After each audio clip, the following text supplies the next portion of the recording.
جو کچھ چھپا ہوا ہے، جو کچھ ظاہر ہے، سب سے اپنے حبیب کو باخبر کر دیا۔ اسی طرح علم دین کو انبیاء کی وراثت بنایا گیا، علماء کو وارث انبیاء کہا گیا۔ حدیث ہے العلماء ورثۃ الانبیاء، علماء انبیاء کے وارث ہیں۔ کیوں؟ یہ بھی حدیث میں ہے کہ انبیاء کی وراثت درہم و دینار نہیں ہوتی، انبیاء کی وراثت علم ہے، تو اس سے علم کی فضیلت ظاہر ہوتی ہے۔ ہمارے آقا صلی اللہ علیہ وسلم مخلوق میں سب سے زیادہ علم والے ہیں، مخلوق میں سب سے زیادہ علم والے، لیکن پارہ نمبر 16 میں آپ کی جو دعا منقول ہے، جو حکم دیا گیا آپ کو، قل رب زدنی علم، کہ آپ یہ کہیں کہ میرے رب میرے لیے میرے علم میں اضافہ فرما دے۔ تو اس لیے فرمایا مومن علم سے کبھی سیر نہیں ہوتا، تو علم حاصل کرنے کی جد و جہد میں لگا رہنا چاہیے۔ میں بایوگرافیز پڑھتا رہتا ہوں۔ اکبر الہ آبادی ایک مزاحیہ شاعر ہوا ہے، سنجیدہ موضوعات کو مزاح کے رنگ میں بیان کرنا اس کا وصف ہے۔ اس کی بایوگرافی میں نے پڑھا کہ وہ یہ کہتا ہے کہ میں ہر رات کو سونے سے پہلے دیکھتا ہوں کہ آج میرے علم میں کوئی اضافہ ہوا ہے کہ نہیں ہوا۔ پھر کہتے ہیں اگر میں دیکھوں کہ آج علم میں اضافہ نہیں ہوا تو میں ڈکشنری اٹھا کے ایک لفظ کا جو مجھے نہیں پتا اس کا معنی یاد کر لیتا ہوں کہ آج میرے علم کا سفر آگے سے آگے ہونا چاہیے۔ تو جو بھی سیکھنے کی بات ہو اس سے ہمیں بھی ذوق ملنا چاہیے، آگے بڑھنے کا شوق حاصل ہونا چاہیے کہ علم میں آگے سے آگے بڑھتے چلے جائیں۔ اور یہ کتنی بڑی بات ہے کہ آقا صلی اللہ علیہ وسلم مخلوق میں سب سے بڑے عالم ہیں، لیکن ان کو جو دعا سکھائی گئی ہے وہ ہے رب زدنی علما۔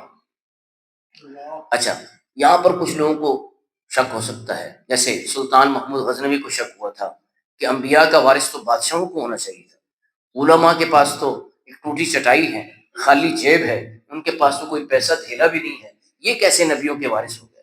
اور بلکہ اس کو 3 شک تھے۔ ایک تو یہ کہ میں اپنے والد سبکتگین کا ہی بیٹا ہوں یا کسی اور کا، یہ شک تھا۔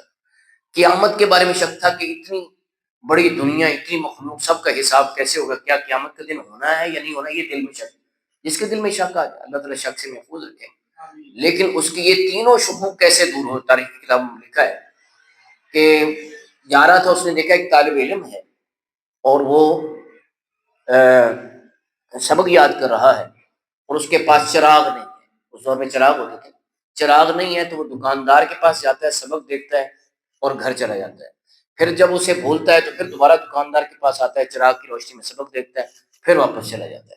جب یہ منظر اس نے چلتے چلتے دیکھا تو اس نے سرکاری شمع دان اس طالب علم کے سپرد کر دیا کہ تم اس فٹیک سے بچ جاؤ کہ بار بار جو تمہیں سبق دیکھنے کے لیے دکاندار کے پاس جانا پڑتا ہے۔ تو رات کو سویا، ماتھے کی آنکھیں بند ہوئی، دل کی آنکھیں کھل۔ دعا کرو ہماری بھی دل کی آنکھیں کھل جائیں، سب کہیں آمین۔ یہ دعا کی قبولیت کے مواقع ہیں۔ تو جب زیارت ہوئی سرکار دو عالم صلی اللہ علیہ وسلم کی اور سرکار کے جامع کلمات دیکھیں کہ ایک جملے میں اس کے تینوں شکوک دور کر دیے۔ ایک جملے میں 3 شک تھے جو میں پہلے بیان کر چکا ہوں۔ سرکار دو عالم صلی اللہ علیہ وسلم نے فرمایا اے سبکتگین کے بیٹے، اے سبکتگین کے بیٹے، اللہ تعالیٰ قیامت کے دن تجھے یوں ہی عزت عطا فرمائے جیسے تو نے میرے وارث کو عزت دی۔